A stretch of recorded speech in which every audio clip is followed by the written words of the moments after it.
uh, that's it. Like the first symposium is over. It was amazing.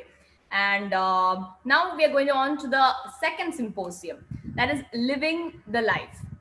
Now, there is, insulin actually is a very important part of our lives, as we all know. It is our, what do you say, we are all engines that run on the fuel of insulin. And like Jazz used to say, it is our roti, kapda, pani. Okay. And, but insulin, as such, there are different varieties.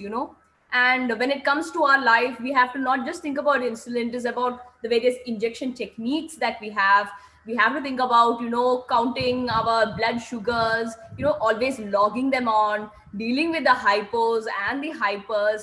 All this actually is a part of living with type 1 diabetes. Now when we say living, we do live actually in a community.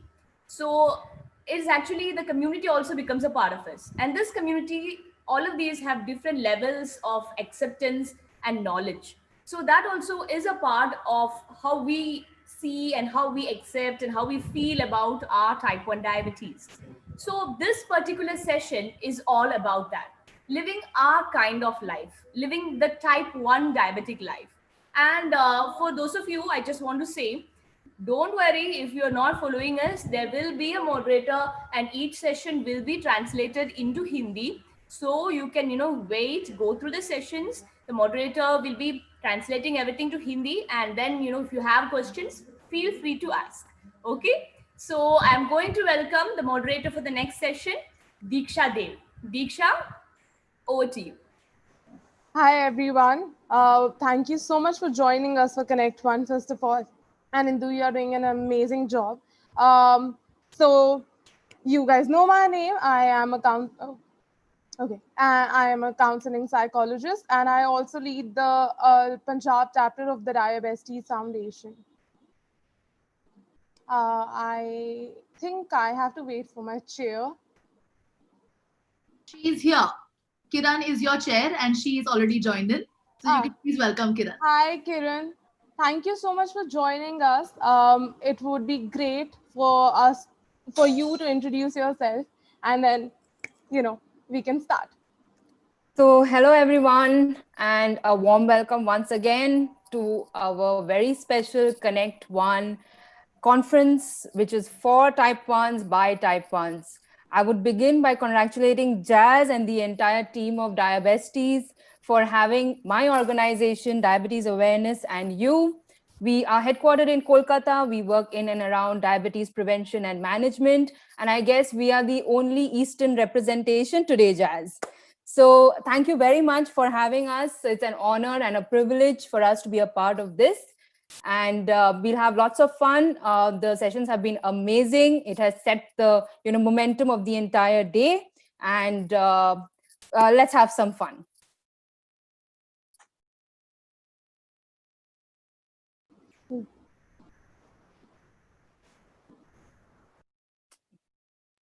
Jazz, you're on mute. Kiran, can you introduce us to our first speaker for the symposium?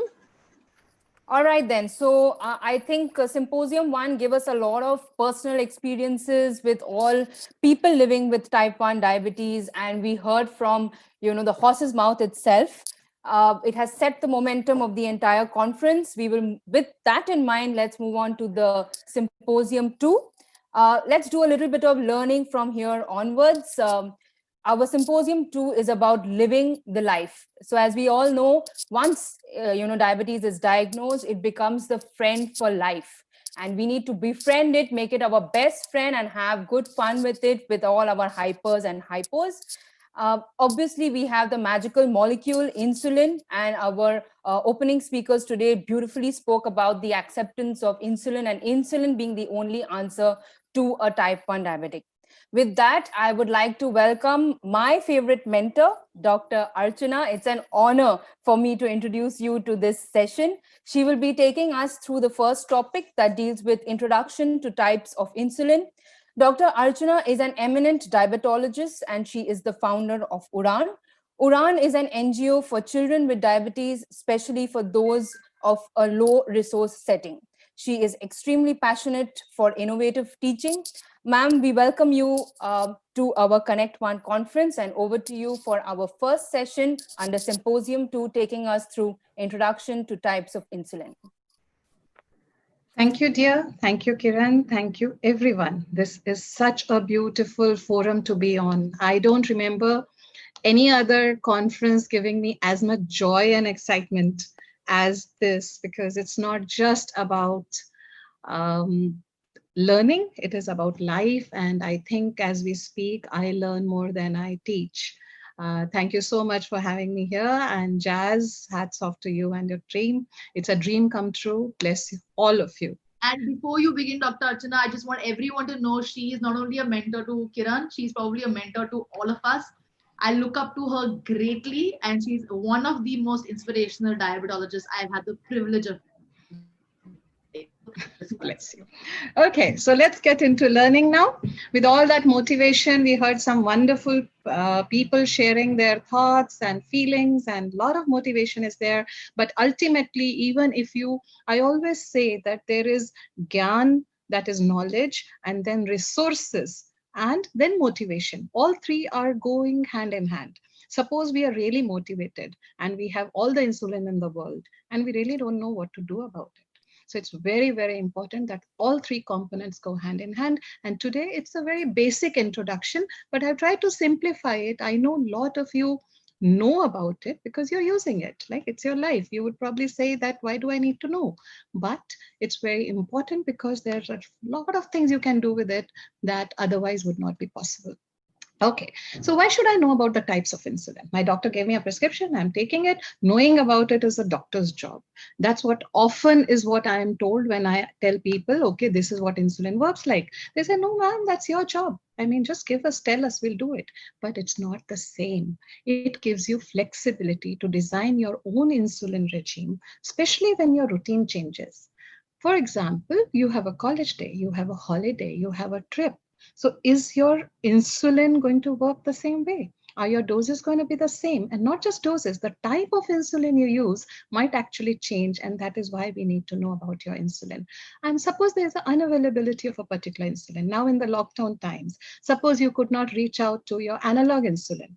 You were using maybe rapid acting and you had to do with a regular. And if you're not aware that what is going to happen, what is the difference? Because the difference between an analog and a regular insulin, or if you had to make do with an NPH instead of a glargine, then what would you do? So knowledge, if your pump could not work, something happened and there was unavailability. If you don't know about it, how will you design it? It's lifelong, and hence we have to know. So all these special situations, it's very important that we empower ourselves, as we have been seeing all day, and we are going to learn further. And first of it is knowing our own insulin.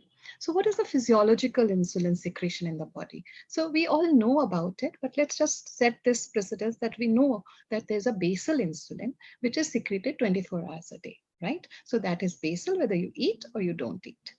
Other than that, there's the normal prandial insulin. If you can see these little three peaks, these are so sharp. That's the first phase of insulin secretion and the second phase. And then it just goes away and the basal is maintained. But what happens in real life? Do we just have 3 meals? Do we snack in between? Is there an evening snack? Is there activity? So all this is very difficult to maintain physiologically. And hence so many devices, so many systems have come up, which, for example, the pump, etc., that we are going to see, right? So what are the different kinds of insulins available? Now, this is going to make it very, very simple for all practical purposes. I'm not going into a theory thing. For all practical purposes, onset and duration of action of an insulin and where are they used? This is something we all should know.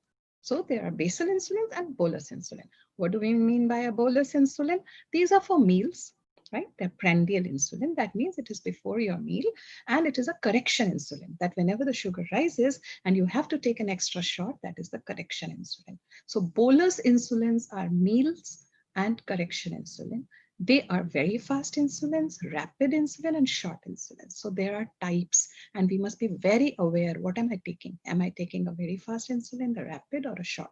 Similarly, there are basal insulins. These are for pre-meals. These are for fasting time and the night time. And they can be intermediate, long, and very long. So whatever you are taking, look at this pic. We have come a long way. This was the first insulin made. Look at that syringe. So we are really blessed to have such a variety, so many ingredients for our recipe. And let's make the right recipe. Okay, so this is the most important slide that I feel everyone just pay a little attention. It's a theory, yes, but it is something we need to know. Look at the basal insulins. You can see on that line, there's a basal insulin, which is long acting, right? You can see my cursor here. This is a blue line going. This is almost flat, but if it is glargine, the onset of action is 2 to 4 hours and the duration is 24 hours. Now you have degludec also. Again, the onset is around 2 hours and the duration is 42 hours. So it's very important to know that there is a difference between your basal insulin and there is an intermediate which works as a basal. The onset is in maybe in 1 hour or so, but its duration is 10 to 16 hours. So NPH does not last 24 hours. Now, why is this important? We will see that later, but understand that in our basal insulins, we have something that starts in 1 hour and lasts 10 to 16 hours. We have something that starts in 2 to 4 hours and lasts 24 hours. We'll talk about it. Why is it important for us to know? But know your insulin. When does my insulin start acting once I have injected? How long does it act? When is the peak? Now in basal insulins, it's supposed to be peakless, which you can see in the glargine and degludec, but there is a peak, as you can see in the NPH. We're going to go into detail later. Then the prandial insulins, right? There's a rapid acting insulin and a short acting insulin. So the short acting is the regular insulin that we get and a rapid acting. Now it's not one and the same. It's very important that the rapid acting insulin just starts its action in 5 minutes. Now there is a very fast acting insulin also available, Fiasp, which is even faster. So we don't have to wait. Now what is it going to make a difference are you going to take the insulin immediately? Are you going to wait for 5 minutes? Are you going to wait for 15 minutes? Or are you going to wait for half an hour? That is why the onset of action is very, very important. And how long is it going to act? So the duration is 4 to 5 hours and up to 6 hours with the regular. So you can see it goes up and goes down. There's an intermittent time where the basal insulin is covering it. But there may be times where this is important. There may be times where this is important. So it's very important that we know and we can choose. It is just about using the right insulin at the right time. Now we have premixes. Now premixes I would be very cautious against, but it's very important because people keep on telling you, especially in the rural areas, we find doctors would just prescribe a premix because it's easier. Just 2 shots a day and you're free. But just look at this. Is it physiological? You can see the peaks coming in and going down, and this is totally missed. The lunchtime peak of the sugar is totally missed. So it's very, very important today. Look into your bag. What insulins are available? What are you using? Understand the onset of the insulin that you're using. Understand the duration for which that insulin works.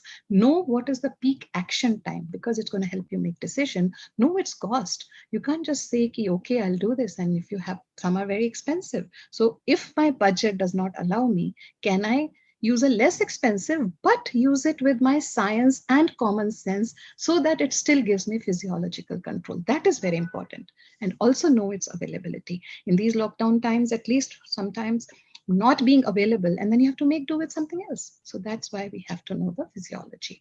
Okay, so apply as per your need is what I always tell everyone. Aim is to replace it physiologically, right? So see your meal timings, see your awake and sleep pattern, your activity and exercise pattern, your carbohydrate intake, and your budget. All these are very important. So look at that and make a physiological thing. What are you trying to do with your insulin therapy? You are trying to cover the meal peaks. You are trying to give yourself basal. You are trying to minimize lows and highs. How would you do that? By knowing when and for how long does your insulin work. So very quickly, I'm going to tell you about the rapid acting insulins, right? So you have the regular insulin and you have the rapid acting ones. And now you have the very rapid acting as well. So can you see this difference? This is something very important. When you are correcting your blood sugar level with a meal or a correction bolus later, Look at this. This is going to take half an hour to act, and it is going to last for 6 hours. Suppose your next meal happens in 4 hours or 2 hours. What is going to happen if you take another shot? So this is something you have to plan. It's no right thing. We cannot say do this or do that. Definitely regular will have its own place. And if you look at the rapid acting, it acts fast. You can take it in 5 to 10 minutes, and its duration is 2 to 4 hours. The peak is higher, quicker, and falls faster. Obviously, what does it mean? Less hypoglycemia. So how would you use this knowledge? So one, it will help you in deciding how much before a meal should you inject. So if it's a rapid acting insulin, you can inject 5 to 15 minutes. But if it is a short acting insulin, you have to wait for half an hour for its action, right? And suppose, very interestingly, suppose you had nausea. Suppose you're not sure whether you're going to eat. Suppose you're in a hostel, you're in a restaurant, and you're not sure how much you're going to eat. You're not able to count. Then very fast acting insulin like insulins can be sometimes in a child who's nauseous, who's sick, they can be taken after a meal. So we should be aware which insulin can we take after a meal. I mean, you would not want to take your regular insulin after a meal, right? But you cannot take a full shot when you're not sure that how much you're going to eat. So this is how this knowledge helps you. Which insulin am I taking? Which one should I use when, depending on its physiology? Now we are talking about the basal insulins, right? So the basal insulin, glargine or degludec, it works for 24 hours, and there is NPH. So we want a peakless insulin, right? Because if you're taking a peak insulin and then you have a regular or a fast-acting insulin, both will combine and cause a hypo somewhere. So it is less predictable, more fluctuations, and hence it is much easier to go for a 24-hour acting basal insulin. But I know it is more expensive. So this is a choice we have to sometimes make. But how can you apply this knowledge?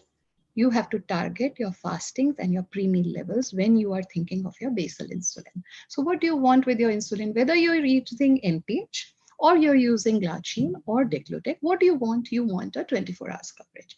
You want as flat and peakless as possible. So even if you're taking NPH, you might want to plan when to take it, right? Because it may not be the same for everyone, depending on when does your sugar rise, what is your activity time, what is your food time. So if you study these patterns, you can change the time of injection. For example, in little children, we like to give basal insulin in the morning. To the older kids, we will ask you to take it at night, but you could actually shift the timing because you know there's a 2-hour onset time. So these are decisions you can take beautifully. And with your basal insulin, suppose it's overlapping, do you really need a basal snack, bedtime snack? That is a decision that you would be able to take if you know how your insulin works.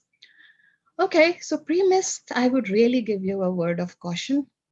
Pre-mixed is easy. It is 2 shots in a day, but it is definitely not physiological. It gives you a complacency, and if not monitored, all the parts which are hypos and hypers, because if you just check inadequately, we are likely to miss, because you might even get a good HbA1c because there are so many lows and highs. So I would strongly not recommend a premix.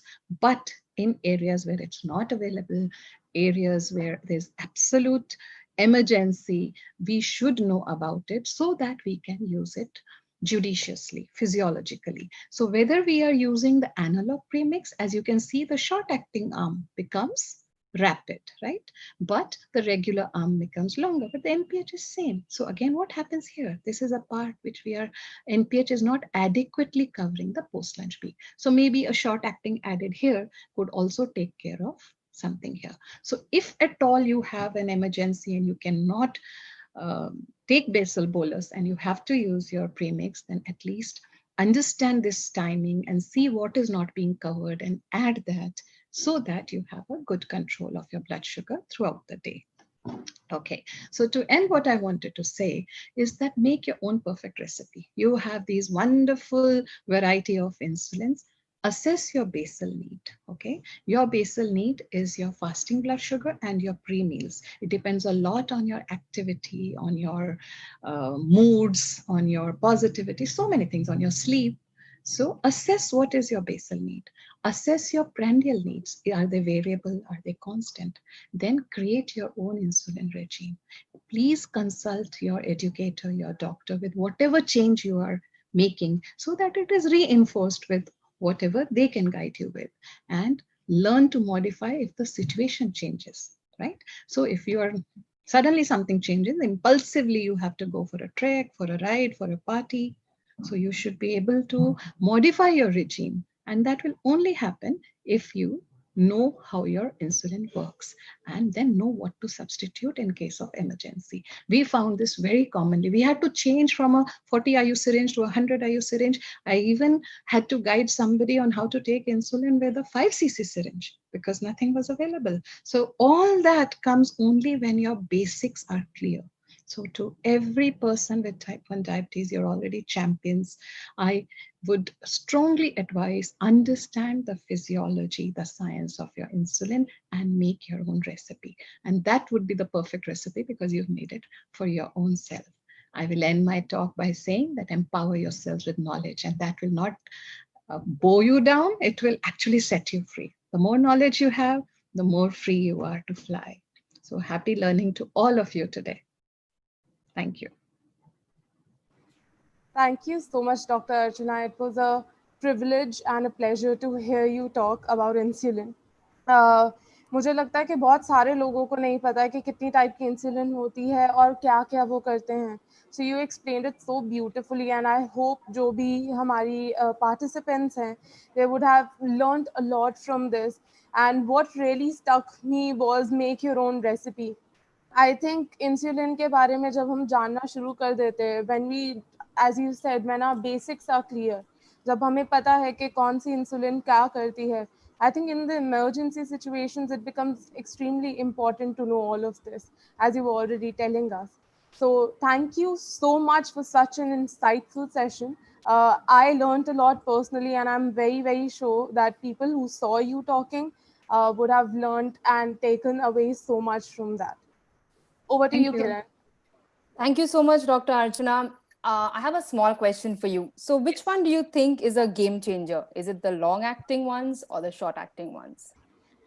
I think the long-acting ones, because the short-acting ones we can to some extent manage with our dietary, lifestyle, time. So whatever insulin is available, you can actually modify your daily routine to suit your short-acting insulin. So you can use a very rapid-acting, a short-acting, or a rapid-acting. But basal is something which is very difficult to modify.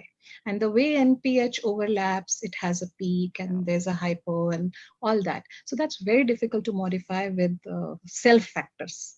So I would think basal is the better thing to invest in if the budget is limited.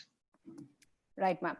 Ma'am, in your entire journey of nurturing so many type 1s, how about today sharing one very proud celebrity moment that you've had with a type 1 for a type 1? Okay, so there's so many. I mean, I have 700 children and 700 stories, right? So one moment which I can today share is one of our girls and one of our boys, sorry, one of our early boys. I mean, it's a very touching in a way, but I want to share it that his father died, okay? And when his father died, he is a type 1, he is on insulin, he was on basal bolus. And when his name is Akhil, and he gets very teary when he tells the story. But when they were cremating him, it was his time to bolus. And he took a break. He said, it's my time. So he checked his sugar, he took his bolus at the time of cremation of his father. And he managed his sugars beautifully because he said, if I wouldn't do that, they would have another person on their hands to take care of. So he took care of his family on the day that his father died. And when he shares this story, it inspires so many. He says, what excuse do you have? If I can do this, then everyone can do it. But I see so many of you champions here, and you just made my day and year or whatever looking at all of you. Wonderful. I have a few more questions that the audience has sent in. I just want to go through those. Yes. Oh wow, 5 more have just come. Okay. Is Insuman Comb 25 premixed? Insulin. Insuman. Yes. INS 25. Yes, that is probably premix. There's a 25-75 ratio and there's a 30-70 ratio. So this, they must have written just 25, but that's a premix insulin. And you can tell the difference between a regular and a premix in a vial very simply by the color. If it is transparent, it is a clear insulin. And if it is a premix insulin, it is hazy. How to control dawn phenomena using Basil? Okay, that's the toughest question. I think everyone has been working at it, and there's no one right answer for everyone. Most important would be to watch yourself for an entire week, see your pattern of logging. Most important is your own inputs. So logging, there's going to be a talk on that, but it will have to be everything. It had to be your food, your sleep, your stress, because that is what is going to contribute. And then changing your basal timings, your meal post dinners is what ultimately works. But I have not found a single point solution for all. There are people whose basal insulin we have shifted to 7 p.m. and that has worked for them. There are people who we delayed it and that has worked for them. So it is totally logging in your entire pattern, activity, sleep, and then finding the right solution. I would suggest once you have logged a week of everything, sit with your educator and work out, with trial and error, what works. And the last question, there are a few more, but I'll just go with this last one. Hello, Yes. ma'am, I'm type 1 diabetic and I'm taking, what is the best insulin to try for low carb food, like having more fat and moderate protein? What insulin should I use then? Okay, so when you have more fat, maybe immediate postprandials will be less, but that fat is ultimately going to give you a rise in blood sugar later. So again and again, I would emphasize, see your monitoring pattern. You may feel that the sugar is not rising after your meal, but you might find the sugar has risen in the evening and your requirement changes after that meal. So immediately, I would recommend a short-acting, faster-acting insulin. So you can go for a very rapid-acting insulin, but there's going to be a late peak due to the fat in the meal. So that has to be assessed. When is it happening? Do we compensate with the next insulin, or do we do it with this one? Over to you, Kiran. Thank you. Yes. So, ma'am, before we say goodbye to you, can we use this Connect One platform for a magical mantra from you for all our type 1s? What is that one thing they should keep in mind? One thing which I believe in is you believe in yourself. There is nothing you can do. You believe in yourself, and whatever you seek, you shall find. What has led me in my life is my belief in myself, and I am sure that I shall find what I seek. All you need to do is seek, right? So it magically opens up, puri kainat jud jati hai. So that happens, just seek it, just desire it, just want it. And all the science, all the world will suddenly come to you and make your dreams come true. That is what I would like to say to all of you. God bless you all. Thank you so much, ma'am, for the very Any questions, please? My mail ID is there. Everyone is will be very happy to reach out to everyone at Udan. We are in Aurangabad, which is in Maharashtra. Mostly we work with rural children, but we have a helpline and a mail ID and the website. You're all free to connect, and you're all free to travel all the way here once the lockdown is There are a lot more questions that are just coming in. Yes. So I think if you could mail them to me, I would answer them later, sure. happily. Done. Okay. Thank you, ma'am. Have a great day. Thank you so much, ma'am. Thank you. With that, we move on to the next topic. Very, very interesting topic. It's about having the molecule with you and taking it correctly. We have with us Dr. Anushree Mehta, who will take us through injection techniques. Dr. Anushree is associated with a number of places, Juvenile Diabetes Foundation being one of them. She is the co-founder of Beyond Injections, which is a complete insulin pump clinic. She claims that type 1 diabetes is both her strength as well as her weakness. Madam, we welcome you to our Connect One conference, and over to you for our next topic on injection techniques.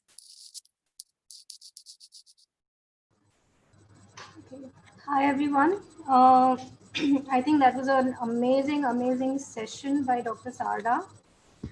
And after learning about all the different types of insulins, the next thing that we need to know about is how to take our insulin injection. Okay, so before we talk about insulin injection, let us first talk about how to store our insulin. So the insulin that you're currently using can be kept at room temperature as long as it's between 15 to 25 degrees, not if you're in a very hot environment. You have to make sure that you're going to discard that particular insulin within 30 days of opening it. Okay, the insulin that you're not using currently has to be refrigerated. Never freeze your insulin. Do not keep it in the chiller compartment. Okay, never use your insulin beyond expiration date. I think we've had several incidences where people have come to us with high sugars, and the only thing we've done is checked the insulin expiry date. Okay, avoid extremes of temperature. So do not store your insulin in direct sunlight, in the kitchen above, in the cupboard above the gas, in closed cars, on the top of a radiator, on the top of television. Never freeze again. Okay. One special situation that we often come across in a country like India, and I'm sure in many other countries across the world, is that what to do if you do not have a refrigerator in your house. Dr. Anushri, I'm so sorry. Yeah. You're not sharing your screen. Oh, I'm so sorry. Okay, wait. Uh, I'm so sorry about that. Yeah. No, not at all. Okay, is it visible now? It is now. Perfect. Go ahead. Okay, so I just spoke about these points. Yeah, one special situation that we often come across is for people who do not have refrigerators in their house. I surprisingly even come across this situation in Mumbai as well. So what we often tell them is that you can use an earthen pot. An earthen pot is cool in itself, and you keep it in the corner of your house where there's no direct light coming. As I said, avoid a place where there's extreme temperature exposure. Okay, you can even make the pot wet from outside. That'll make it even further cooler inside. Okay, that's and it has been used by patients where they've faced issues. Okay. So we have two main devices with which we take our insulin injection. One is the syringe, the other is the insulin pen. We'll first talk about the syringe. You have two types of syringes. You have the U40 and you have the U100. Okay. One very important point to remember is that when you are using syringe, you have to 100 insulin vial, and whenever you're using a U40 insulin syringe, it has to be used with a U40 insulin vial. Okay.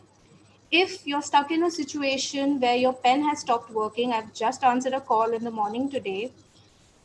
The cartridge that you use in your insulin pen is always U100.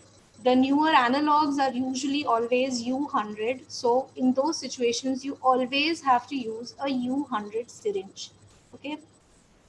If at all you're in a place where a U100 or a U40 either ways is not available. So if you're using a U100 syringe with a U40 vial, you have to multiply your dose by 2.5. 2.5 is the factor. And if you're using it the other way around, then you have to divide your dose. Okay. These are the 12 basic steps of taking your insulin injection. These are the FIT guidelines. They're easily available online. Okay, you wash your hands, you roll your vial, you clean the top of the vial, you fill your syringe, you select your insulin injection site. Okay, you clean, make sure that your site is clean. You take a pinch, you inject your syringe at 90 degrees. You slowly push the insulin and then you count to 10. After counting to 10, you release the pinch and you have to dispose your syringe in a responsible manner. Okay. Now, when we talk about syringe, we have to usually fill the vial. Okay, so if I have to fill, suppose this is regular insulin, and if I have to fill my syringe, the first step is that I have to first draw in air in the syringe. So for example, if I'm taking 5 units of insulin, I will draw 5 units of air in my syringe. Okay, I push that in the vial. Okay, then I turn the vial all the way around, upside down, and I'll pull 5 units of insulin in the syringe. Okay. Now, whenever a lot of our patients are taking NPH and regular insulin, where you're actually mixing the two insulins. So how do you fill your syringe in this case? So what you have to remember is that you have to first push air in the regular insulin, which looks like water. Okay. Then you have to push air based on the number of units that you're taking into the NPH insulin, which is milky or cloudy in appearance. And then you draw the NPH insulin, and then you draw the clear insulin. Okay, so you first always draw the I think I said it the other way around. You first always draw the regular insulin, and then you draw the cloudy insulin, because you don't want any of the cloudy insulin to go into the regular insulin, because if the regular insulin gets spoiled immediately, even with a small drop of cloudy insulin. One important aspect or one important point that I would like to mention is whenever you're taking a premix or an NPH, it's a suspension. So before you start your filling, you have to check the bottom of the vial to look for any cloudy or any white powder-like particles which are stuck here. And you have to make sure that when you start, before you start filling it, you have to very gently, you have to shake your insulin vial very gently, not like this, but very gently, or you can even roll your insulin vial like this, whatever works for you. The studies say that if you do it for 19 times, it gives better results as far as your blood sugars are concerned. Okay. The next device is the insulin pen. Okay, you have various pens available in the market, and every company that produces insulin cartridge has its own pen. So you have to make sure that you are using the pen of the company whose insulin you're using. For example, if you're using Novo Nordisk insulin, you have to use a Novo pen. If you're using Sanofi's insulin, you have to use Sanofi's pen. If you're using Lilly insulin, you're supposed to use Lilly pen. So you have to make sure that the cartridge that you're using and the pen that you're using are of the same company, because that particular pen is calibrated for that particular cartridge. Because if you use a different company, there might be issues with the dosing. Okay. So any pen you use, there are basic features. Okay, you have the insulin reservoir here. This is the needle attachment point. Then you have this window where you can see your dose. You have the dose adjustment dial, and this is the injection button. Okay, so this reservoir, this is your pen. It usually opens, and this is where your insulin cartridge goes. Okay. Now, the pen needle that is available in the market, what we more commonly see is a 4 mm needle. Okay, you also have the 6 mm needles, but what we very often see now is the 4 mm needle. They've mostly replaced the 6 mm ones. So with a pen, again, you have to make sure you check the expiry. If at all you're using a premix or an NPH in a pen, you have to shake the pen, very gently. You have to shake the pen. Okay, you dial your dose, and then you choose your appropriate site. You push the needle through the skin at 90 degrees, keeping the thumb away from the dosage button. Once the needle is all the way in, you push your insulin, you count till 10, you remove the needle, you remove the pen, detach the needle, and do responsible disposal of the needle. Now, if you're using a 4 mm needle, ideally you do not need to take a pinch. But if you're using a 6 mm needle, you may have to take a pinch. So what we generally advise is that for people who are very thin, of very small children, we say that irrespective of the length of the needle, it's safer if you take a pinch. Now, this is actually a picture of what our skin is. This top two layers is the skin, this is the subcutaneous fat, and this is the muscle. What we want is we want the insulin to be injected here in the subcutaneous tissue. So how we take our pinch is also important. It should not be too large such that the muscle comes in the pinch. It should not be very small that only the skin is being picked up. It has to be just enough or just right that the subcutaneous fat is picked up in the pinch. These are the various sites where we can take our insulin injection. This is the most common. We ask people to take it either on the abdomen or on the anterior and lateral aspect, the front and side of your thigh, the back of the arms, okay, the upper and outer aspect of your buttock. In the back, if you have somebody to give the injection to you, if you have enough fat in your back, okay, again, that is very important. Now, there are various factors which affect your insulin absorption. First is physical activity, then the ambient body temperature, and incorrect injection technique. So when I say physical activity, very often, you take your injection on your thigh and then you go for a run.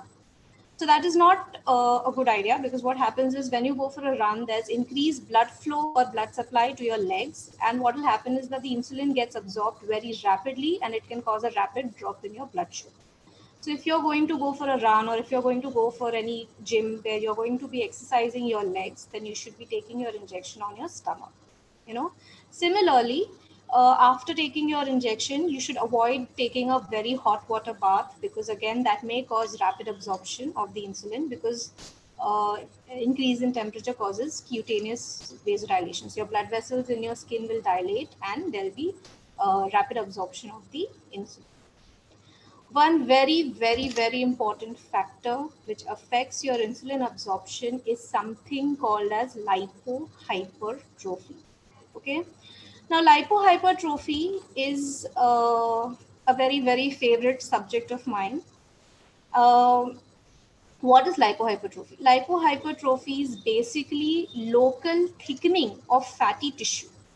Okay, so your local area where you're taking your insulin injection, the fatty tissue there becomes hypertrophic. It becomes large in size. It becomes thickened. So what happens is, because of repeated injections and because of giving insulin at the same place again and again, that particular fat in that particular area stops absorbing as much insulin as it should absorb. Okay, so these are examples. So if you look at the stomach here you can see there's like a lumpy, a swelling here, over here. This is the thigh. These are all real pictures. Okay, this is the thigh. Here you can see, you can make out a little lump, which is lipohypertrophy. Okay, so I think that probably sums up my talk. One important thing to remember is, whenever you're taking your injection, make sure that you have a smile on your face. I'm done. I'll stop the screen share. Thank you, Dr. Anushri. Aapki last tip was the most amazing one. I think that would help a lot of us to remember कि हम लोग जो insulin ले रहे हैं वो कितनी important है हमारे लिए, and we always need to have a smile on our face. Thank you so much for also talking about storage. A lot of us have a lot of questions. बहुत सारे लोगों को नहीं समझ आता है कि insulin actually store कैसे करते हैं. And especially to talk about the factors which affect the insulin absorption. उनमें से कई चीज़ें जो हैं हम गलत करते हैं. So your talk was extremely insightful, and I'm very sure somebody and everyone who have been a participant of watching you talk would have taken something very beautiful away from your session. Thank you so much. Thank you so much for having me. I attended the first symposium. It was just amazing. Very well designed. Thank you. Kiran, over to you. Yes. So thank you so much, Dr. Anushri. That was a wonderful session. And thank you for all the practical insights that you gave us during your talk. One easy thing that I would like to ask from you is, site rotation is extremely important. Yes. So is there any easy way that you would like to tell all our attendees today to remember which sites and the rotation pattern? So what we generally advise is, you keep one particular site for one particular time of the day. That in itself is a very easy way to follow site rotation. You have to leave your forefinger space from your knee. Okay, and from your navel you have to leave 1 or 2 finger space. Okay, and what we generally tell at our organization is that you leave a 2 finger space between 2 injections.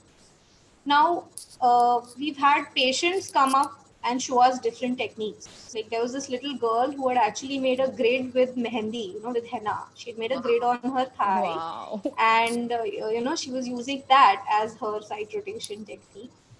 A lot of what we teach is we ask them to cut a transparent sheet the size of their site, because you have standard available, but they don't, one size doesn't fit all. So we ask them to cut transparent sheets and make a grid, with 2-finger space, and mark the points for Monday, Tuesday, Wednesday, Thursday. And that's how they generally, they put the transparent sheet, they mark the site, and then that's how they take their injection. I've got a few people messaging me personally also with questions. Okay, so I'm just going to ask you, ma'am. How do I know when my insulin is properly absorbed? If your sugar is under control, then that probably means that your insulin. But any physical way that you can see it? Not really. Not really, na? You can't know what's happening in the body. So just follow all the steps and correctly inject, and that would ensure. Yeah. And lastly, if one spot I have got hypo, how and when will it become normal? Right. So yeah, I forgot to say that. So when you have lipo at one particular area, the treatment is that you just have to stop taking injection in that particular area for at least 3 to 6 months. And you will actually see the lipo resolving. Okay, you can even look for lipo yourself. So you just use the tip of your fingers and you just go either front to back or side to side. If it's your thigh, front to back. If it's your tummy, you go from side to side, and you'll be able to feel lumpy swellings, really hard, lumpy swelling over the region where you have lipo. So you'll actually see that it's resolving over a period of time. So the only treatment is stop taking insulin there for at least 6 months. And I have a personal question, because in the morning I remove my pump site and I have felt maybe that I have a lipo as well. So is it common even with pump sites to get it? I have seen patients with the pump get lipo. Now, one thing with the pump is, when you're putting something in your skin or in your subcutaneous tissue for at least 3 days, there will be little hardening over there. That's our healing process. Maybe so you have to, right. So you'll see that it goes away. The hardening, subsides after a few days. So you have to give your body time to heal. Right. Super. Thank you so much. Ma'am, just to add to that, how often should you check for lipo? There is no guideline on that. We actually started lipo screening at our camps, and we found almost 50 to 60% people had lipo, very good patients as well. So we do an annual thing where every 6 months at whatever camp we are having, we check. It has created a lot of awareness within patients. So whenever they come to the clinic, they ask us to check their lipo site. So I can't really tell you when and how often, because there's no particular guideline on that. But as often as you remember, I think, as long as you remember, that's important. And one personal question, the last one. How is type 1 diabetes your strength? I think Dr. Sarda had given a very beautiful message that you need to believe in yourself. And we all of us who've been diagnosed with type 1 diabetes have a different way or a different perspective of life. And the way we look at it, type 1 diabetes has taught us a lot of things. It has taught us to realize that how important discipline is. It has made us realize the importance of moderation in life, where you can enjoy yourself in a moderate manner and at the same time take care of yourself. It has taught us to believe in ourselves. It has made us independent, because we know that the only person that we can rely on is ourselves. If we don't check ourselves, there's no doctor or no matter how much money you pay for any technology, it's not going to help us. And it has made us a better person, in the sense that because of the struggles that we go through, we don't judge other people. we become a better person. We try to look at the world, we try to look at somebody's perspective from their shoes, and that is probably the secret to our success in our life. Thank you Thank you so much, so Dr. much, ma'am. Anushree. I really resonated with what you said. It somewhere felt that it came from a space of my heart where I also feel the same. And I think a lot of us, people who are living with type 1 diabetes, would have resonated with what you said. So thank you so much. Thank you for We're having me. glad to have you here. And Kiran, would you introduce the Yes. next speaker? Yes. So thank you so much, ma'am. We will now move on to our next topic. It's a very, very interesting topic, and probably the first two sessions was more for you to hear, but now it's time to do. So we are going to be talking about logging your levels. Where do I begin? And we have a very interesting duo with us. We have Kamlesh with us, who is a type 1 diabetes coach at Uran. He is extremely passionate about type 1 diabetes education. And to join him, we have Miss Pooja. She is a chief educator at Uran. She runs a 24/7 type 1 diabetes helpline. The most fascinating thing about her is that she's a mother to a type 1 and is extremely passionate about the well-being of every child with diabetes. So Kamlesh and Pooja, we welcome you to our Connect One conference, and over to you to take on the next topic on logging your levels. Where do I begin? Yeah.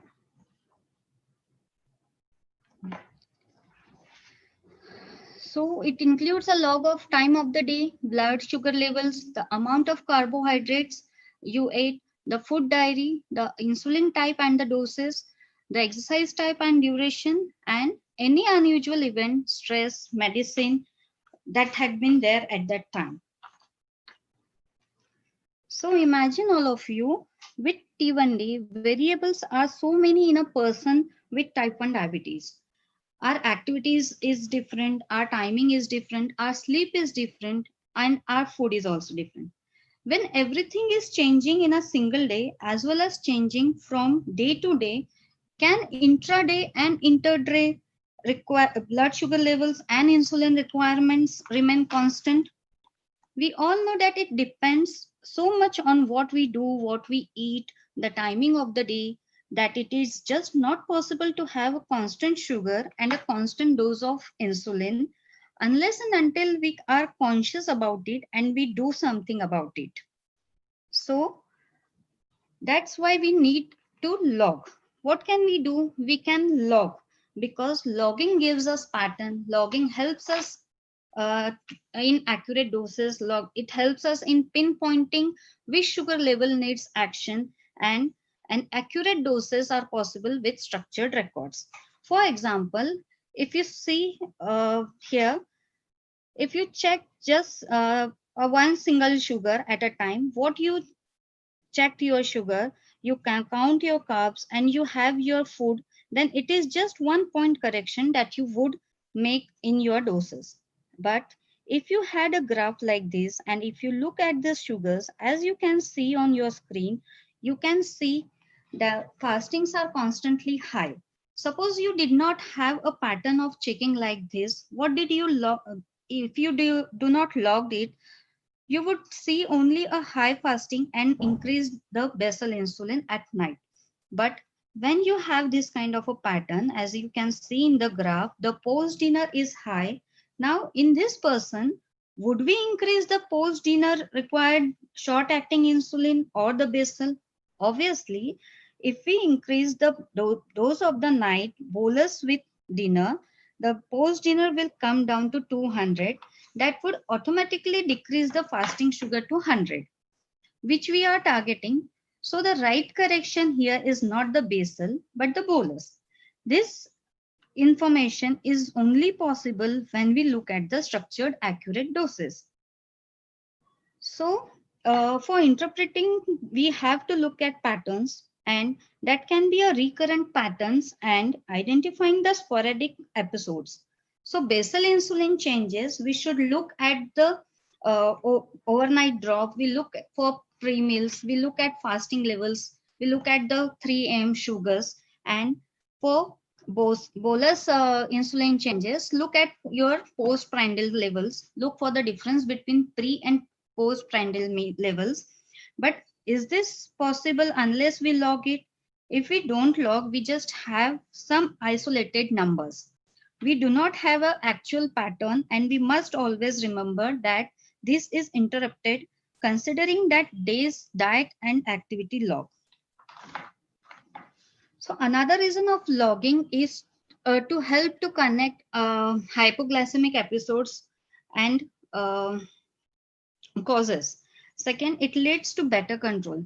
So logging helps us because we know then why did our hypoglycemic episodes occur? Because we are logging not just the sugars, we are also logging the time, activity, what happened. So was it a drug that I took that called hypoglycemia? Was it the delay in the meal? Was it the activity? Because later on we are not able to remember. So this connection is between an episode and what caused it. So what you can prevent it again. Again, hyperglycemia, what was the trend that leads to increasing sugar? For example, if I know that it is during the menstrual cycle that my sugar increases, how will I come to know unless and until I have logged the activity, the dates, as well as the sugars? So logging helps us to take a call between modifying doses versus lifestyle factors or both. For example, in this chart, as you can see that there is a low sugar before dinner. Now, if we were to just decrease the basal, that would increase the sugar all over. But if we were decrease the post-lunch required bolus, that would increase the post-lunch. So what is the reason that the before dinner is low? Maybe there is a missing of evening snack. Maybe there is an extraordinary exercise in the evening which was not supplemented by a snack. So here the decision would not to be the change of doses, but to be adding or doing something about the evening activity that is there. So again, I repeat, logging helps us for better control as well as for better control by changing the right doses at the right time, as well as lifestyle factor which modifies our doses can be detected and solved. And the third reason for logging is to finding our triggers. As I mentioned earlier, sometimes we don't know what factor causes the sugars. Isn't it common that sometimes I say I did everything right, why did my sugar increase? This is something that is really help when there is a logging. For example, menstrual cycle, exam stress, an argument, a night out, maybe a sick day, maybe a medicine which I took, alcohol. So these are the reasons where we have to find our triggers. So unless and until we log, we do not know how our sugars behave when such a trigger has happened. So even if we can detect this, it helps us to take decision next time so that we can plan for a better. We will be able to manage our blood sugar levels because we know what triggers our sugar to increase and what triggers our sugar to decrease. Now, all these factors may be common to everyone, but still individually people are different. For someone, it may cause a different reaction as for another. So, it is very important to do a logging. What are my patterns? What are my requirements? What causes my sugar to go low? What causes it to go high? What triggers different reactions in our body? This is something what we should looked at. Now I hand over to Kamlesh and he will going to take you through how to log.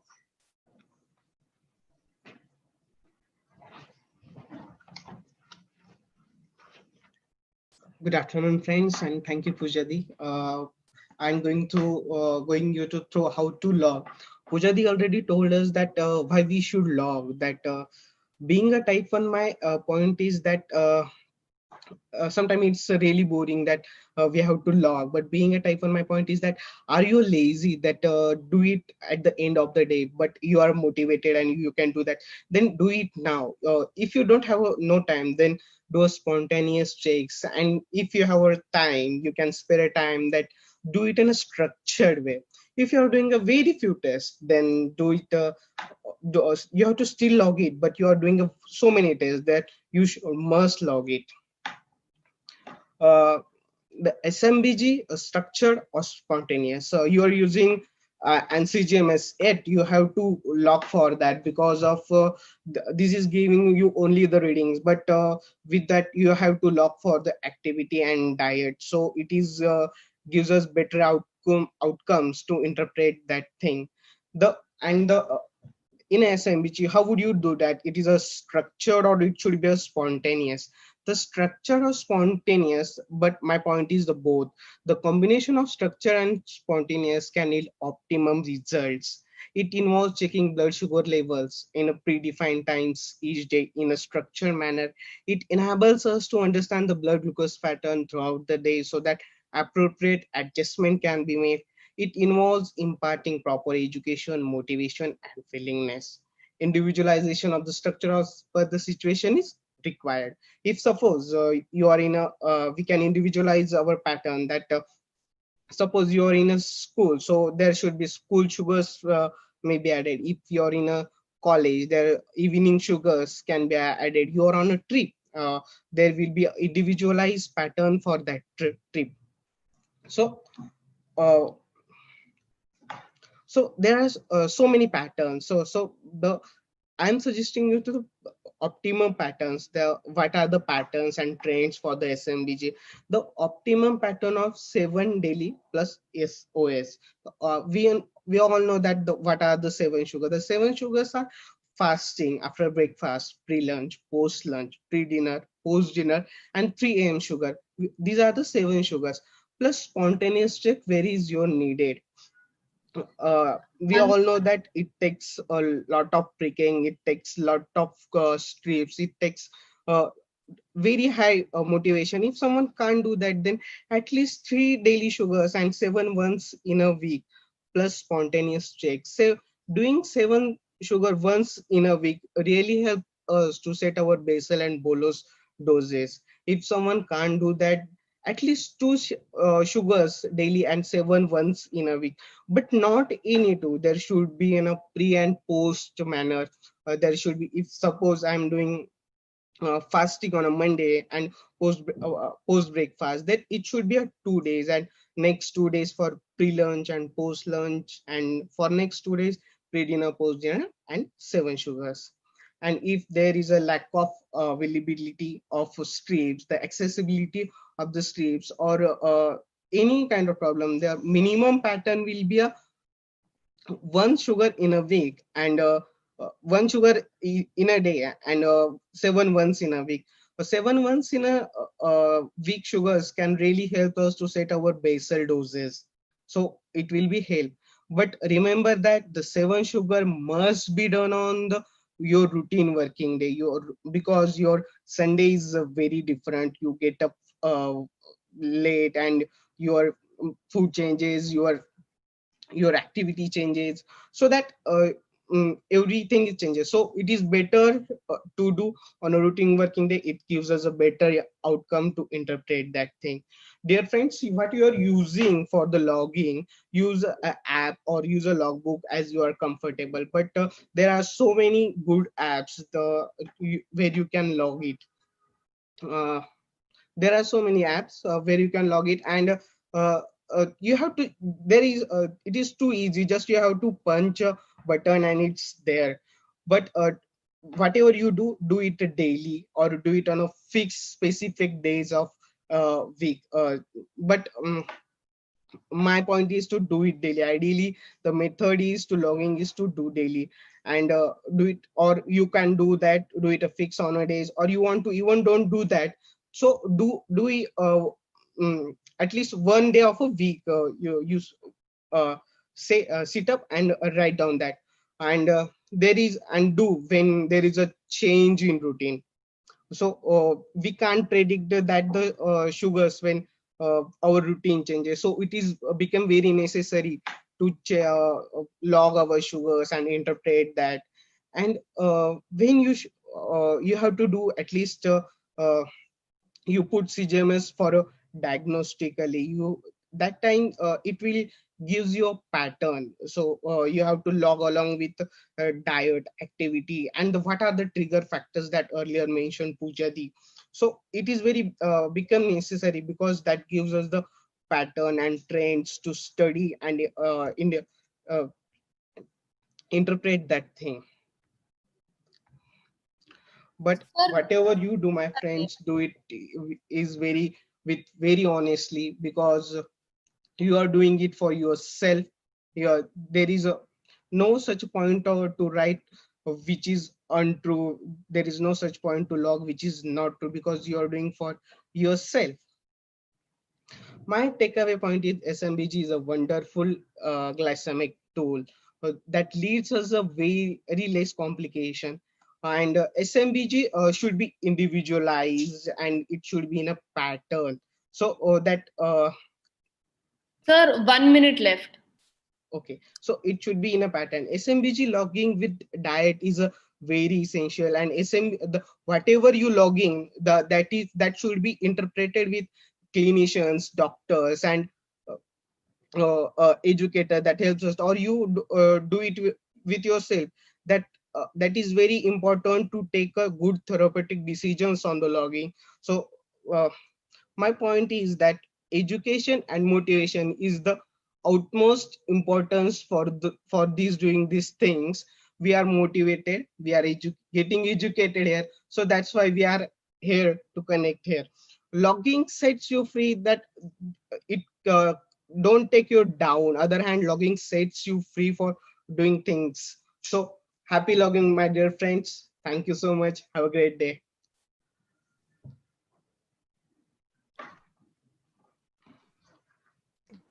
Thank you so much Kamlesh and Pooja. मुझे लगता है कि logging के बारे में हम लोग ज़्यादा बात नहीं करते क्योंकि बहुत अंडररेटेड है लॉगिंग. और आपने जिस हिसाब से समझाया है कि करना कैसे है और उसके फ़ायदे क्या हैं, आई थिंक बहुत सारे आज जो हमारे पार्टिसिपेंट्स हैं, अटेंडीज हैं, उन्हें बहुत सारी चीज़ें सीखने को मिली होंगी. And I hope they will start maintaining a diary. I should start first actually, but anyway. My exact point is that कि आप लोग ने, Kamlesh, when did you start properly logging? क्योंकि मैंने भी बहुत ऊपर नीचे किया है logging में. So when did you really start maintaining a diary? When I came to Udan, there is a rule to do the loggings that gives you interpretation. There is Udan diary specifically, which I mentioned patterns. There are the columns to log your levels, so it become very easily to log my levels. And Pooja, how do you motivate someone like Diksha, for example, who is not that good at logging? नहीं, मैं उनको यही suggest करूंगी कि जो भी करना है वो खुद के लिए करना है. ठीक है, तो अगर आपको फिट रहना है तो आपको लॉगिंग करनी ही चाहिए. तो उससे आप ही को पैटर्न समझ में आएंगे, तो आप डोसेस करेक्टली ले पाएंगे उसके. राइट. कमलेश, आप ये भी बोल रहे थे, आप एप्स के बारे में बोल रहे थे. क्या आप एक या दो एप्स के नाम बता सकते हैं जो लॉगिंग के लिए काम आएंगे? There is a My Sugar app on Android, and there is a My Sugar Diary too, and there is a Blue Circles app also, so you can log it there. I'm recommending these apps are good. Thank you so much, Kiran. Thank you so much for this lovely presentation. Just a small take-home message. So I understand logging is important. It was very well explained. So other than sugar and insulin, what other things are most important to be logged? If we just can give them point form.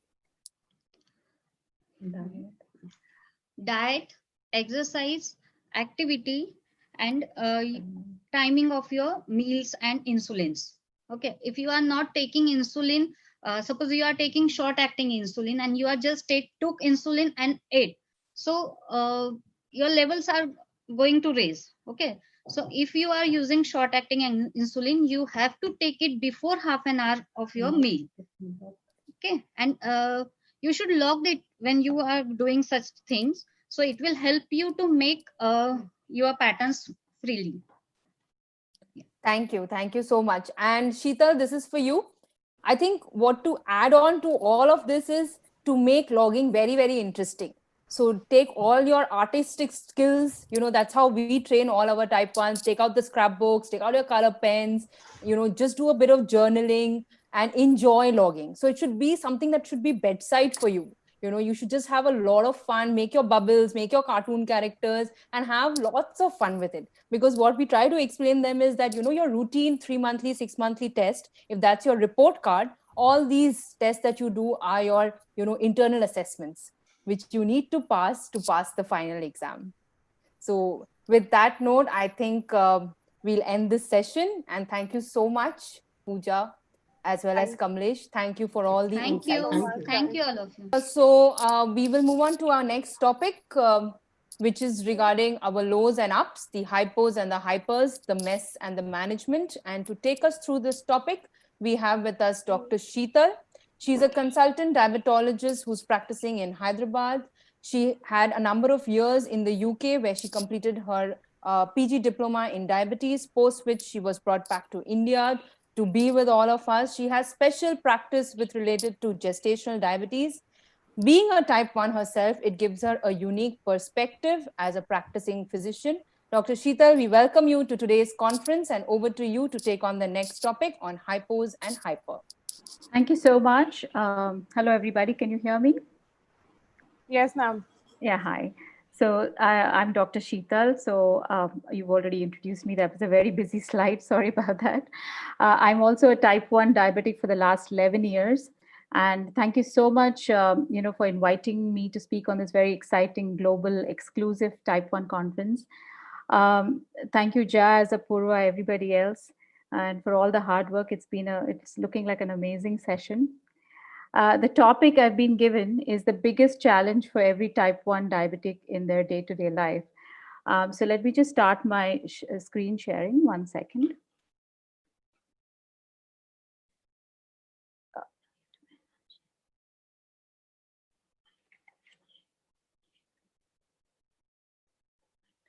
Yeah, can you see me? Can you see this screen? No, ma'am. No, not yet. Okay. I think I didn't start screen sharing. 1 second. Just bear with me. Go back to Zoom.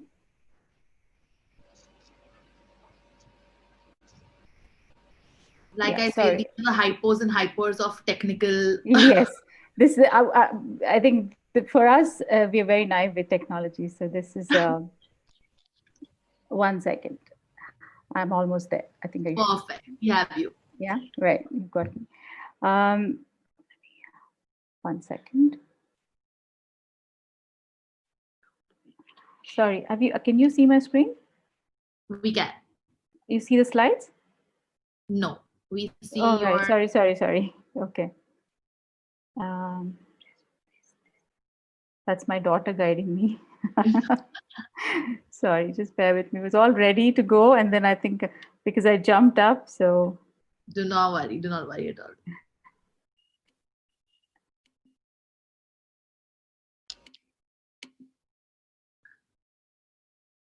Yay. Yeah, so just start. Hopefully that starts. Yeah. Perfect. Okay. Thank you so much. Right. So bearing in mind the vision for this conference, I've tried to put aside the medical jargon, and I'm going to try and share my personal learnings and insights drawn from my type 1 journey so far. So I hope you find it useful and practical. So the key message I would like to give is this: every type 1 diabetic is unique in their duration of diabetes, genetic makeup, variations in lifestyle, body weight, insulin requirement, complications, etc. So unfortunately, there is no universal formula. Like Dr. Archana said, there is no set diet, no predetermined insulin doses that can be handed down on a platter to anyone. So it's important you know your body, know your insulin, and know your body's response to various situations. And as Dr. Archana said, there is no shortcut to this. One needs to monitor and learn and understand the body. Basically, you customize, and keep customizing as you go along and find your own key. If I can convey this message to all the T1Ds out there, I think my job's done here. Despite being a doctor, what's helped me most is not my medical knowledge. It's my will to learn and understand my body. So these, according to me, are the 4 pillars for successfully managing type 1. One is monitoring, insulin, lifestyle, and attitude. They're all equally important to achieve good control, and it's not just about insulin as is commonly perceived. Now, this word flatten the curve, I'm sure we've all heard this term way too many times in recent months, but this is the infamous roller coaster of blood glucose swings that we type 1Ds face, the sugar coaster, as I'd like to call it. Interestingly, when one first gets diagnosed, what you're expecting is stubbornly elevated high sugars that you have to control. It's when you start living with type 1 that you realize it's the roller coaster of blood, swinging sugars up and down 24/7 that you have to manage. It's not a fun ride by any means initially, but with commitment and self-learning, I believe you can learn to flatten the curves. It's very much possible. So this is the first pillar I would like to discuss, monitoring. Now, like they say, knowledge is power. Human body is very dynamic. There are multiple things affecting our body and sugars constantly. But a non-diabetic body is constantly measuring the blood glucose levels and correcting the highs and lows on an auto loop. Now, type 1 diabetics have lost this mechanism. Therefore, we have to monitor constantly and do this job ourselves. Now, we have fantastic tools and technology to make this monitoring possible. You need to use it to its full potential. Now, I'll give a personal example to put this in perspective. Until I started wearing CGM continuously 2 years ago, I didn't realize my sugars start going up a week before my periods, and my basal requirement goes up too. So I lost a week of every month for last 9 years, so approximately 750 days spent in high sugars, not knowing this until I started wearing CGM and made a sense of this pattern. So very important, monitor, analyze, apply, and fine tune. You got to understand patterns. It's when you understand patterns and make changes, it all falls into place like magic. Now, this guy here, just wanted to make a point about monitoring. If monitoring is as essential as it's like you need 2 hands to clap, monitoring and insulin is like that. Without monitoring, whatever else you do, the most advanced insulin pump, the best insulins will not change the game. It's like this guy, it's like not knowing your target and shooting in the blind. It's a fluke then. It may work, it may not work. You're taking chances with your health. Many type 1Ds who wear a sensor to just see the very highs and lows and do not put in an effort to analyze the other readings, which is not going to help. I would say CGM is as essential as insulin itself. If you can afford it, don't think twice and use it well. For those who can't afford it, there should be a drive to make it as available and as accessible as insulin. Coming to a second pillar, insulin, the lifesaver for T1Ds. Again, Dr. Archana nicely summed it up as to how important it is to know your insulin. Since it's the only treatment, it's very crucial to understand the difference between basal, mealtime bolus, correction, which to titrate, how to titrate under various circumstances. All the time, I keep coming across T1D families who don't understand this, and they rely on 3 monthly doctor visits to increase or decrease their doses by 1 to 2 units, which clearly is not going to help the HbA1c. I think as healthcare professionals, it's our duty to empower them, to teach them and make them independent and confident in their understanding and titration of insulin in their day-to-day life. Coming to basal. Now, again, a very common thing that I see often is a lot of type 1s are compensating for bolus with basal. That is, basal is set so high to cover partly for bolus requirements. This only leads to more unwarranted hypos, swinging sugars, and a wrong understanding of one's bolus requirement. The whole carb counting goes for a toss. Clearly, basal has a distinct role to maintain your blood sugar levels in a steady state with only an ever so slight drop of 3 to 5 milligram per dl per hour. It's not supposed to do more, it's not supposed to do less. So I'd like to know how many of you actually do a basal check every now and then. It's crucial to get your basal dose right. So ideally, after the bolus is washed out of your system, say 5 hours post-meal, one should fast and see how the basal is holding your sugars. You must check this not only at night, but also in the day. If you've got the right basal dose set, that would hold your sugars in a steady line without spiking or dropping you. Bolus insulin. Now, the big glaring message here is obvious that fixed doses don't work. And a lot of people, believe me, are still carrying on many years down on fixed doses. Carb counting is essential. If you find carb counting tricky with homemade meals or Indian meals, like me, then I usually dose for a meal. But that meal consists of measured portions and fixed portions, which works fairly well too. A lot of patients come up to me and say, Doc, let me eat high carb food and I'll take a bigger dose to manage it. But if you eat high GI carbs, high glycemic index carbs, you will need larger doses. Larger doses start acting sooner, last longer, cause hypos, and are less predictable than smaller doses. And you will still invariably end up shooting beyond your post meal target. So it's better to eat smaller portions with lower GI carbs, more proteins, which need smaller doses of insulin to get steady sugars. This law of small numbers always works great. Now, after you've learned the basics of bolusing for carb, it's also important to know how to bolus extra to catch the protein spike or the delayed fatty meal. But as you go along, it's all about customizing it. Roughly, you need half the dose for proteins, half the dose of insulin that you use to cover carbs for proteins. But that's a rough estimate. You need to, again, customize for your own self. Another common observation is a lot of T1Ds don't like to bolus for snacks.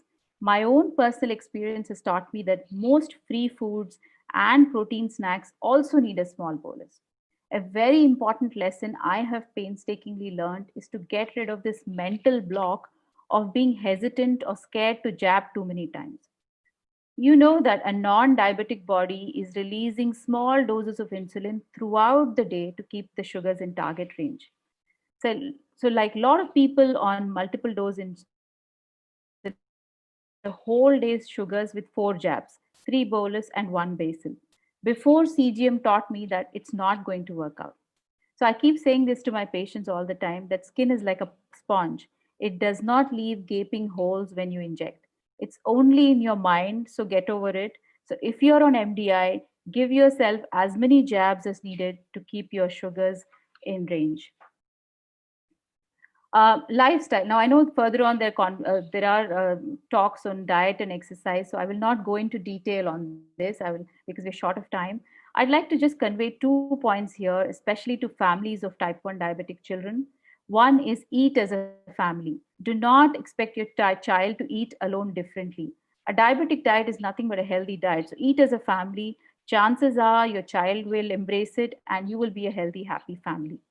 Second important tip I would like to give is for families to make an effort to learn to cook and bake delicious low GI, meals, low glycemic index carb meals, and occasional sugar-free desserts as well as incentives, because type 1 diabetics should be able to enjoy food like everyone else, and that ensures that they can sustain the good eating pattern, and maintain good sugars. In terms of exercise, I'd like to say exercise can be tricky on sugars, but it is essential for long-term health of type 1s. So figuring out impact of exercise on one's body is very essential. There's no excuse to not exercise. Now, impact varies person to person, exercise to exercise, morning to evening, based on insulin sensitivity, your pre-exercise sugars, active insulin in your body, all of that. My tip is consistency in exercise schedule and monitoring for patterns of sugars before and after exercise to work out your insulin dosing. Some need a pre-exercise bolus for very moderate to strenuous exercise to prevent the immediate spike of sugar because of the adrenaline surge. And some need to reduce the insulin later to prevent a delayed hypo. So you have to customize it for yourself.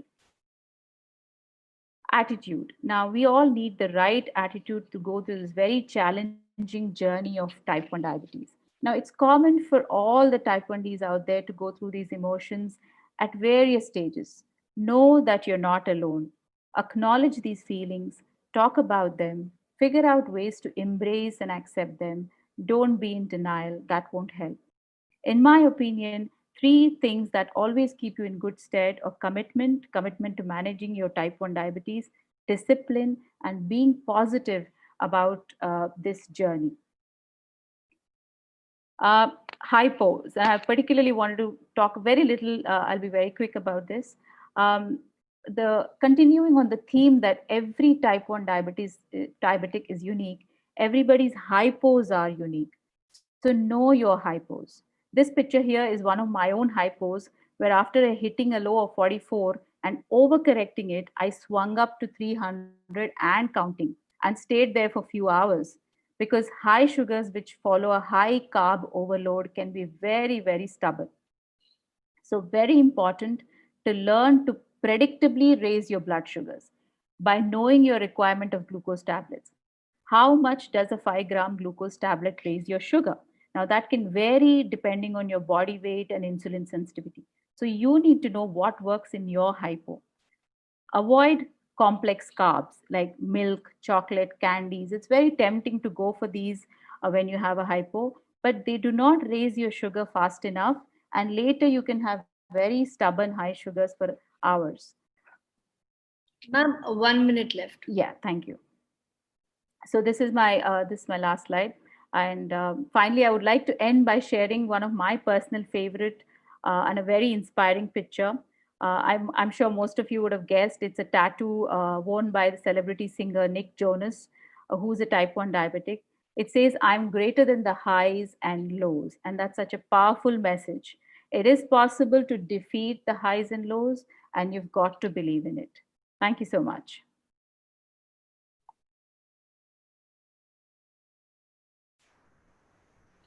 Thank you so much, ma'am, for giving us such insightful stuff to learn about. And I think knowing that all of us lead a very difficult life, the 4 pillars are something that we really need to keep in mind. तो उसको हमेशा याद रखते हुए Yeah. और अपनी body को समझते हुए, एंड स्पेशली जब आपने बोला कि अपने पैटर्न समझना बहुत ज़रूरी है, आई थिंक बहुत सारे लोगों को आज ये याद रखेंगे कि आज पैटर्न्स देखने हैं और आगे भी पैटर्न्स देखने हैं. So thank you so much for that. Thank you. My pleasure. Kiran. Thank you, Dr. Sheetal. I think the one take-home message which I want to re-emphasize is the hyper that follows a hypo, which can be very, very detrimental. And we should be careful and learn through our experiences to come to a perfect level and not shoot up after a hypo. Yes, yes. So that is one thing I think we want to convey to all our attendees. And it's time for some fun questions to you. Okay. In relation to the topic itself. Yeah. So if you were to describe hypo and hyper in one word, what would that be? Each. One each. Scary and scary. I think both of them are scary. Right. So what does a hypo feel like for you? Does it feel like on top of a mountain or under the sea? Under the sea. I would say that my first sign is nausea, which is not a very commonly felt sign. So I've figured out that my first sign is nausea. And I feel like I'm sinking. And like you said, under the sea, choking or under the sea. And it's definitely not a pleasant feeling. But I've learned to not crash like that anymore. After I've started wearing my CGM, I know even if I have a hypo, it's going to be a very slow, steady, small drop. It doesn't any longer feel like, since I started wearing my CGM 2 years ago, I don't think I've had hypos which have been like crashing hypos. I've just dropped ever so slightly, understood, and then corrected just right enough to go back into the target range. So I've learned that very painstakingly, but it's come. Finally, I'm there. So hypo and hyper are a part of life. It's a part of every person who has diabetes. Yeah. The one thing that you want to tell our attendees, how to inspire them post an episode of either hyper or hypo. I think the important point is to not get into a hyper roller coaster. That's my whole talk. That was the whole talk. And I think the only way to do that is to monitor yourself and watch, analyze every situation, exercise, sleep, stress, sickness, everything, periods, women, girls, every situation. You analyze and get so good at it by understanding what impact it has on your body, that when you start seeing those very smooth sailing sugars, then that itself inspires you, motivates you to do better. Then you don't feel unhappy any longer that you have type 1. In fact, I'm very happy. I wouldn't trade back my diagnosis. If somebody said, let's take your type 1 back, I will not give it back, because I'm so much better since type 1. I eat better, I'm healthy, I exercise, I've got that kind of grit and discipline which I did not have before. So once you reach that state of keeping very steady sugars, you will not feel like you're a type 1 anymore. You're doing it's an auto loop on a default mode. You're working so well-oiled machine that you take over your body's lack of function, and then that motivates you, keeps you happy. Thank you. Thank you so much, Dr. Sheetal. I think I'll just bring to the forefront what Jazz keeps telling all of us, celebrating the small achievements that we make. I think that is what Diabesties also brings forward to everyone. Of a day without hyper and hypo itself is an achievement. Absolutely, so we must celebrate all these and you should things. have more days like that. Yes, yes. Dr. Sure. Sheetal, I have a very personal question. Sure. So a lot of times, my symptoms of hyper and hypo are quite similar. I might be having a hypo, but I have symptoms of hyper. So how to distinguish between them?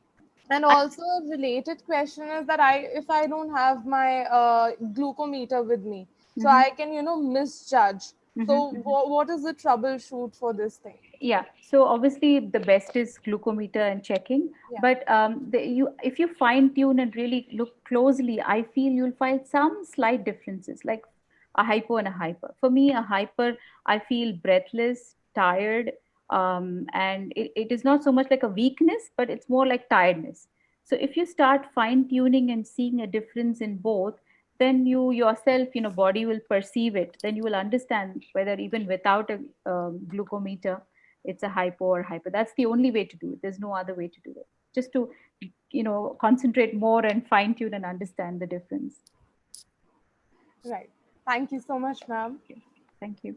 Thank you, Dr. Sheetal. Wishing you all more smooth, steady days and happy learning, and enjoy the session. Thank you. Thank you. So much. Thank you. Thank you, Dr. Sheetal. Thank you. We can bring back Pooja. I think she's ready now with the slides.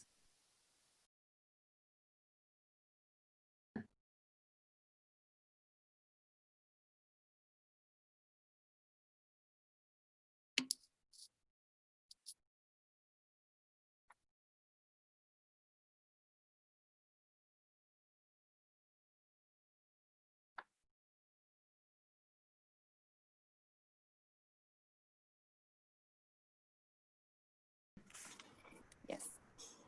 So now we move on to our final talk of this symposium, which will be taken by Dr. Apurva. It is on type 1 diabetes awareness, to tell or not to tell. Dr. Apurva is from Delhi, and she has received a specialist training in pathology.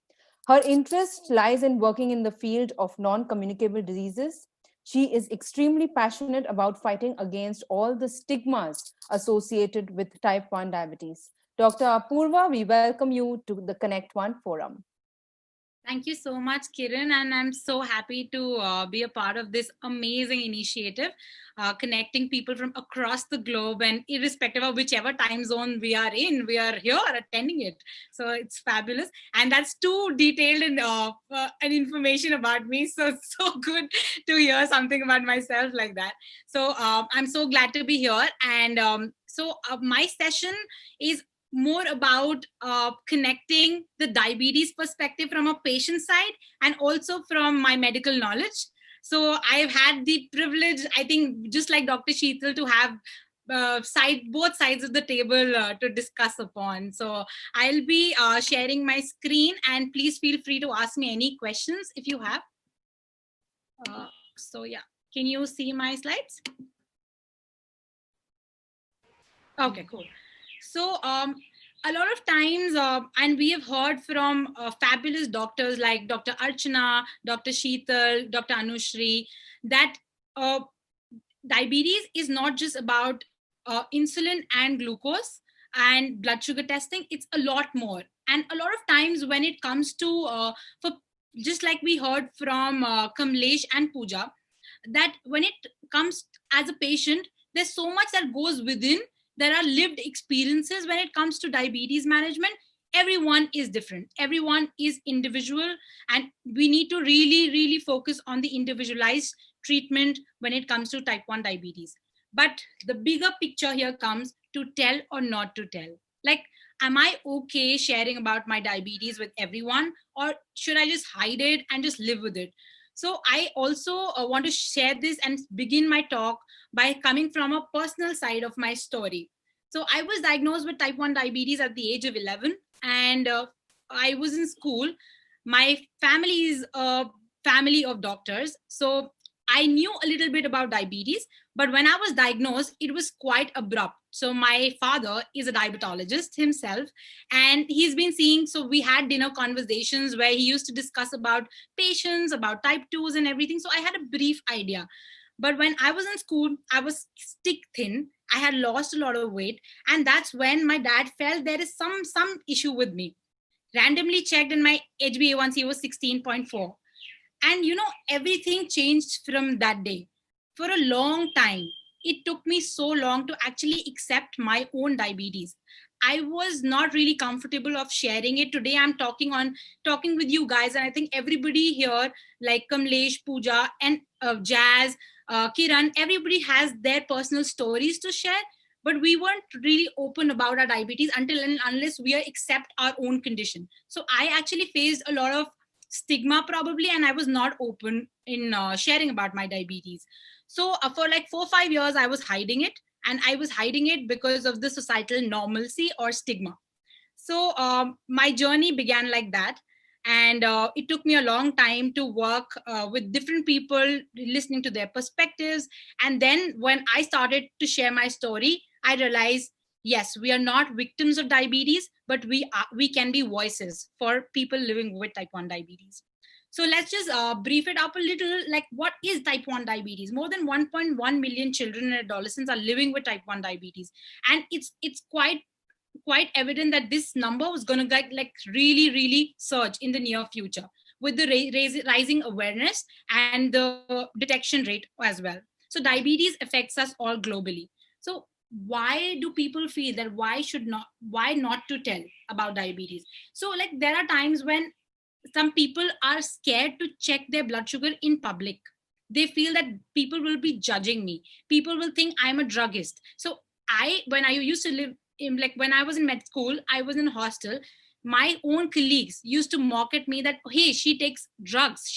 I had injections in my hostel, and because I was not really open, so I used to carry these small refrigerators that time, and I used to keep my insulin there.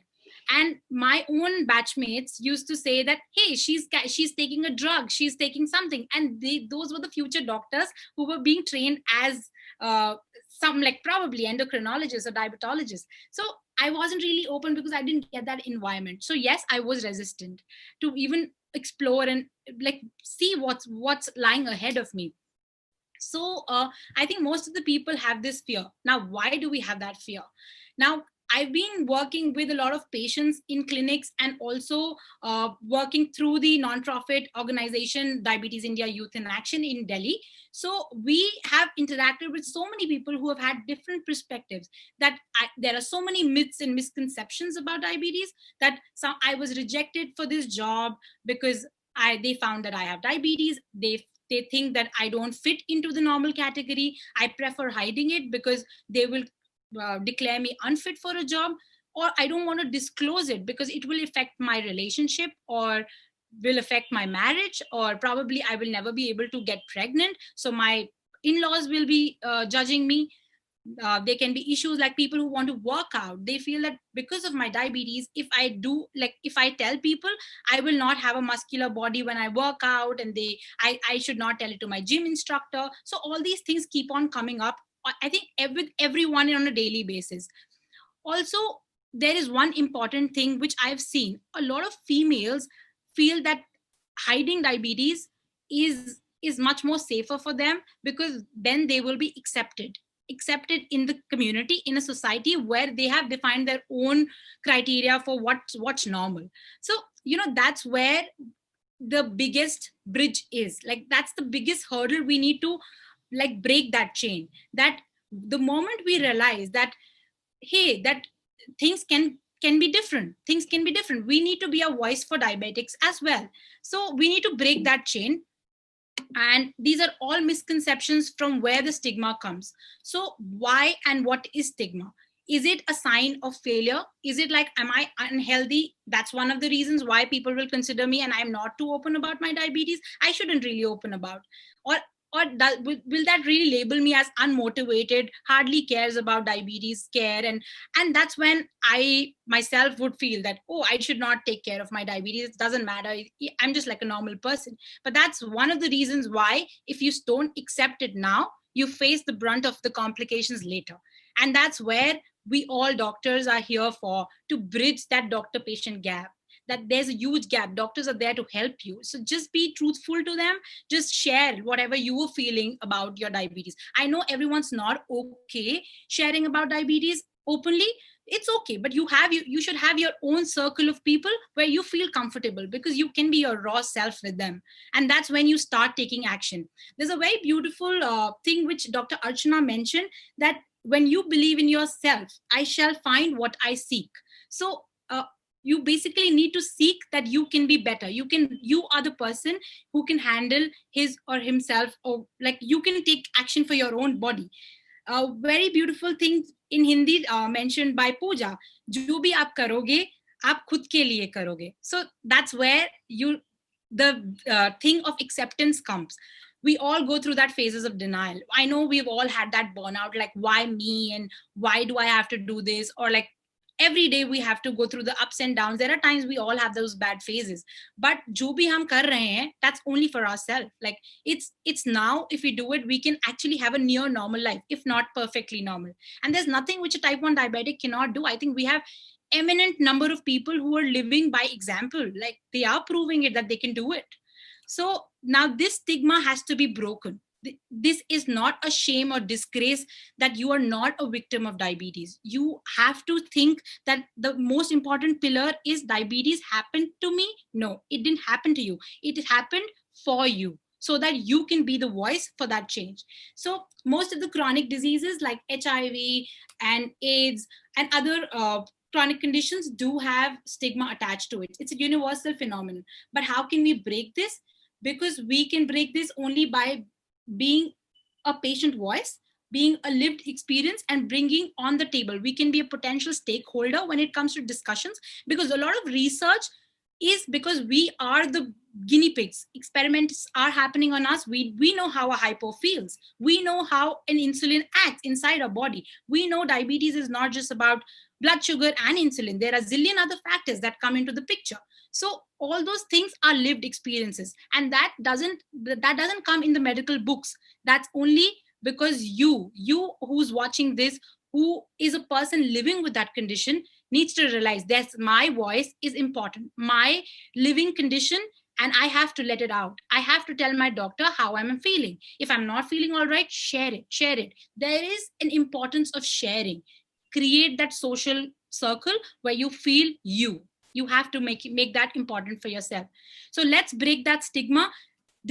And there is a very good model of stigma, and I've done a lot of research on the public stigma, and I've also presented papers on it and published them. So there's a huge public stigma, and there's a lot of things attached to it. Why do we feel we should not share it with people? Why do we feel we should hide it? Because we are fear distinguishing and labeling. We fear that people will sidetrack us, saying that she's disabled. Some people are not okay with the term of disability. There is a linking of a negative stereotype with diabetes. It's like us versus them. I'm different. I'm not different. I'm part of you. I'm part of the community. Just that something's not working in me, I'm taking it from an external source. So there's discrimination. So everything compiles and begins from that stigma. So, and every chronic disease often has that stigma attached to it. So health-related stigma acts as the biggest barrier to health seeking. A lot of people don't go back to their doctors because they feel doctors really don't listen to me. They don't understand. They just titrate my dose to up and down, and it hardly matters that how am I feeling. They don't know how an hypoglycemia feels. They just tell me, you don't take care of yourself. Your sugars are fluctuating.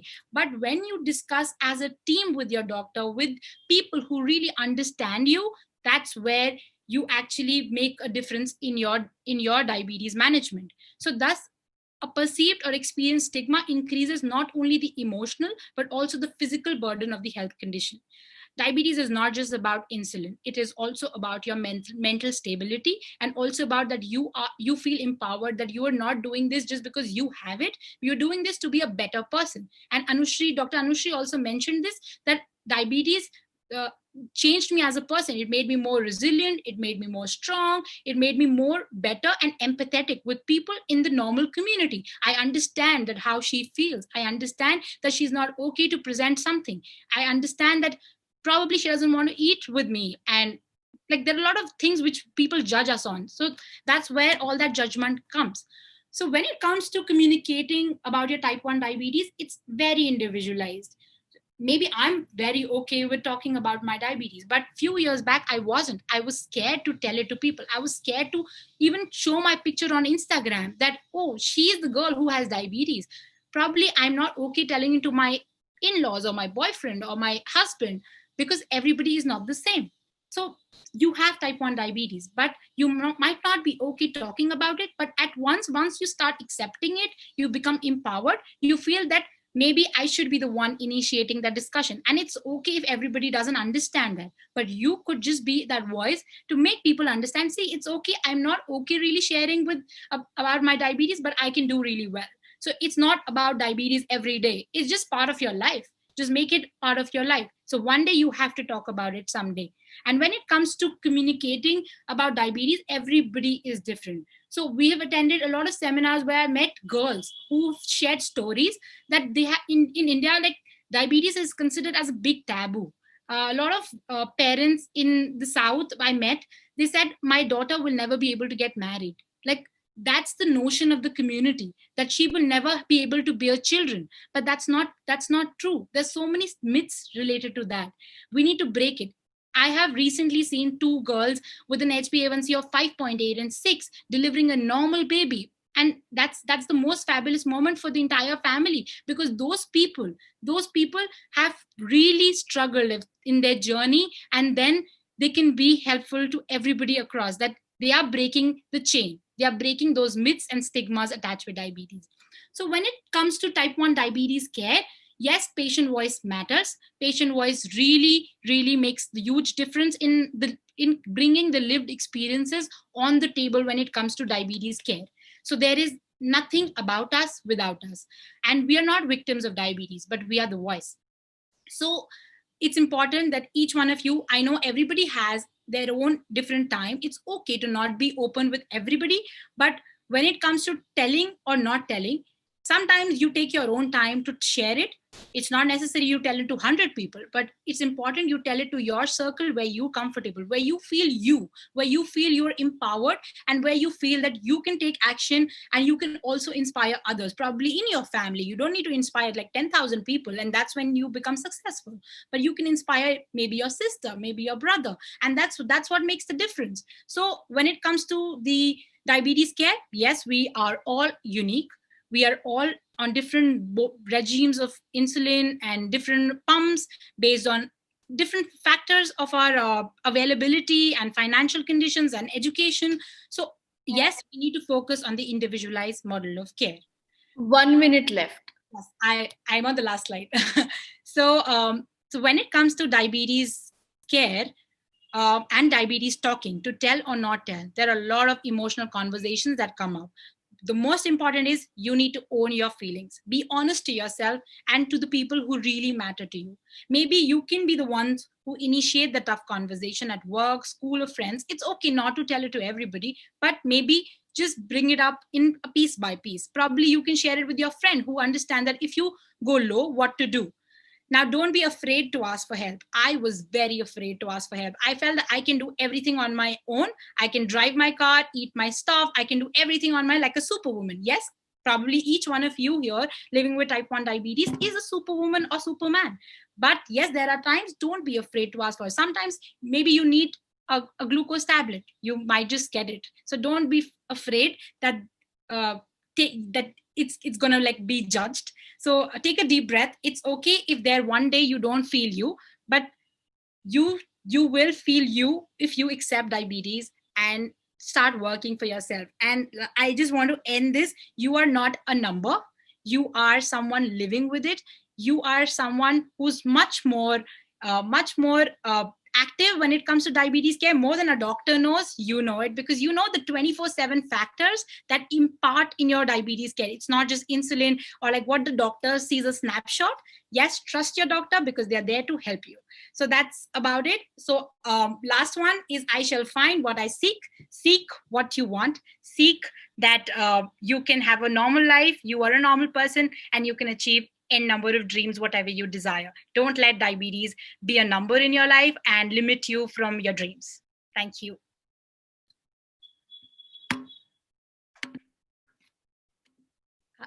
Okay. Thank you so much. 1 second. Dr. Apurva, thank you so much. This was so amazing, and you know, आपकी journey सुनने में इतना मजा आया है. I think it is inspired us all to talk about what we are living with on everyday basis. Just adding one thing कि हम लोगों को जो structural stigma है, especially which is so deeply embedded in society, उस पे काम करने की as diabetes educators, as activists बहुत ज़्यादा ज़रूरत है. So yeah, Kiran, over to you.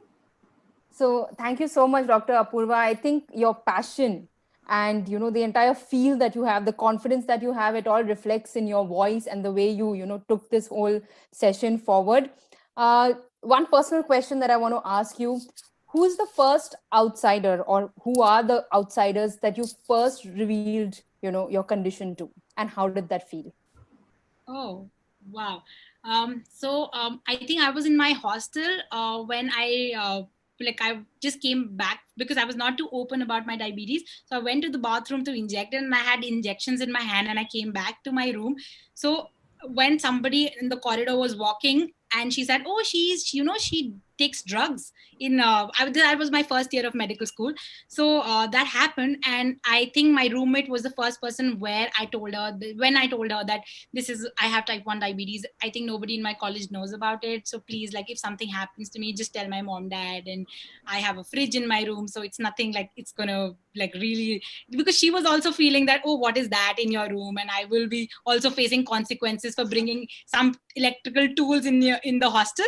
So I think she was the first person, and she was really helpful, very helpful to me, because I had times I couldn't go downstairs to get a packet of juice. So she made sure she had extras in her in her room. Yeah. So kudos to your roommate today also. One last question.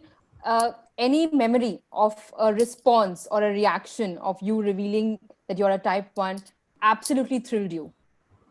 Unexpected response. Okay, so while sharing some my diagnosis, I think I haven't really had that experience. There's been like so many experiences, so difficult to put it in words.